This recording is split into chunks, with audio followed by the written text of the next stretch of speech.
عليكم السلام ورحمة الله وبركاته. ما شاء الله تبارك الله. Best of luck. The answer is very simple when it comes for giving the horse a loose rein. Or imagine that you lost the grip over the rein and the rein fell down from your hand. If the horse is well trained or trained in a good way, he would not actually bolt and buck and try to buck you off his back. That's normal. If he's a well trained horse, that's not gonna happen. No real bolting, no real bucking. But imagine that you are galloping next to horses or galloping alone or cantering alone, and the horse is in the mood to gallop. He's not saying no. He's not fighting your hand. He's not saying that I want to move faster regardless of what you want as a rider. But when it comes for his mental side, he wants to gallop if you allow him to. He has the energy mentally and physically to gallop. He's waiting for your permission. In that case, if you give him a loose rein, regardless of planning to do it or not, the horse might take that as a permission to gallop. So, does the horse have the right to move faster when the rein is loose, regardless of the reason for being loose? To move faster, he takes it as a permission to move faster, yes. Sometimes he will, if he's in the mood to do that, sometimes he will not.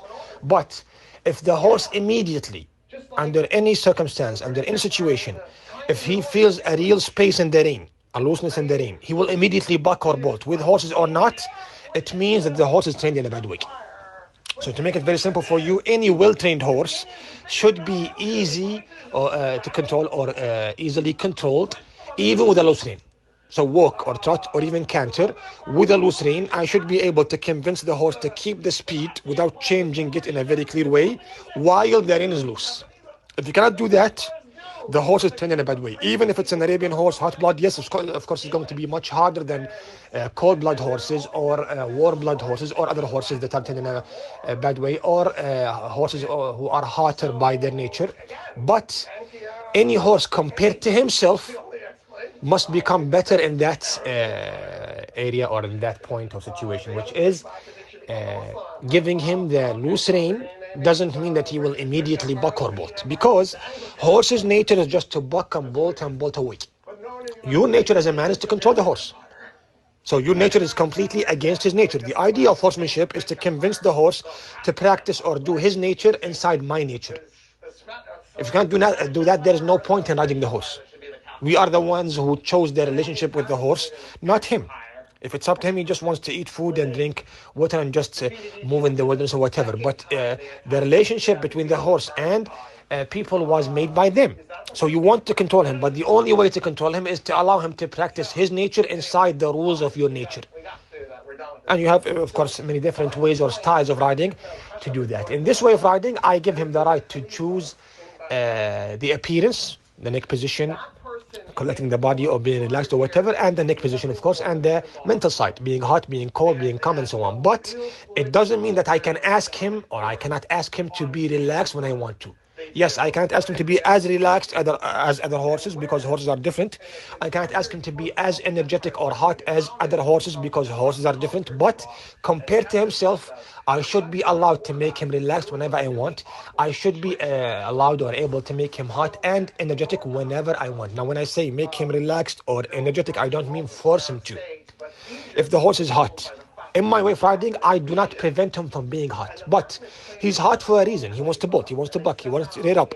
If you are able to stop him and control him in the right way, the reason for being hot is gone. He's being hot to be able to be out of control. If he's not able to be out of control, he will stop being hot. The same goes for being relaxed and calm. If the horse is starting to become calm or cold more than he should and wants to be stubborn and refuse to move and so on, and I deal with him in the right way and he ends up cantering or trotting in the way I want him to, he will choose to be energetic and hot compared to how relaxed and cold and cool he was. So to make it very simple for you, on paper, no, the horse has the right to move faster when you give him a loose rein. Yes, but in this way of riding, compared to other ways of riding, 90% of situations that you will give the horse a loose rein in, even in canter, should not lead to a real bolt or a real buck. He might move faster slightly, thinking that you give him a permission to do so. How can I know that what he did was a reaction to what you did and he thought it's a permission from you for him to move faster, or it's actually him taking advantage of the space in the or the looseness in the rein. It's very simple. After you gave him the loose rein, then he started to move faster. What did he do exactly? If he just moved faster smoothly, it's normal. If he moved faster suddenly and bucked and bolted and wanted you off his back, it's wrong. Number two, which is more importantly in my opinion, when you give him the loose rein and he moved faster, regardless of what he did exactly, when you immediately collect the rein, which is going to be happening or will be done or will happen unconsciously without thinking about it, you will just do it unconsciously and by nature, you will collect the rein in the right way. What happened when you collected the rein? The looseness is gone. The space in the rein is gone. What happened? If he immediately stopped or slowed down and responded to the hand in the right way, what he did in the first place was completely normal. But if he kept fighting and kept bucking and kept bolting, what he did in the first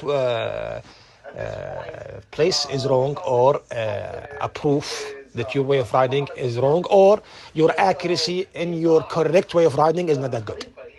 So it depends on what he did exactly. This is the right answer, in my opinion, for most questions in horsemanship. A lot of people want to give you short answers, which is good for beginners who don't want to think deeply about what they're doing. A good rider needs an explanation about the question or an answer to the question from all the sides, from A to Z, to understand why it's wrong, why it's right. Why is it considered okay? Why is it not considered okay? And so on. Always ask why.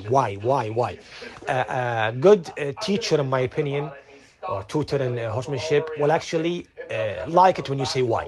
Why in a right way, of course. It's not you're saying why because just to be in the opposite side or to just fight back. You say why because you want to understand exactly why it's right or why it's wrong. So the person should answer you to all your whys, let's say.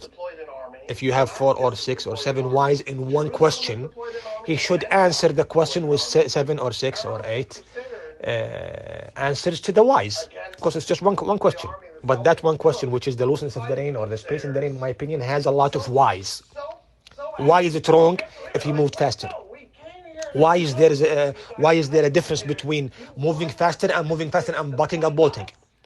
Why is there a difference between moving faster in a normal smooth way and moving faster suddenly, and so on? So that's my opinion about the looseness in the rein, regardless of why it happened. Sometimes it happens because you're riding the horse with one hand and chatting with someone or filming or whatever. Sometimes the grip of the hand over the rein will be loosened for a reason or another, and you will lose control over the rein and the rein will fall down. Or sometimes the rein is cut or taped in the area around the bit or the area in your hand or the side in your hand. So regardless of the reason of the looseness or the space in the rein, if it happened, that is the answer for what's going to happen, in my opinion. Even though it's not an opinion, it's a fact that you can see with your own eyes. When I say something and I say it's a fact, it's not just because I'm confident in it. It's a fact because it's something I'm saying after doing. That's why I can do it after saying it. So you did it, now you are saying it. That's why you can do it again. A lot of other information in horsemanship are just opinions. It could be right, could be wrong. Why is it an opinion? It's something that the rider expects. He did not actually do it clearly before. That's why when he does it clearly after, sometimes he will not be successful in doing it.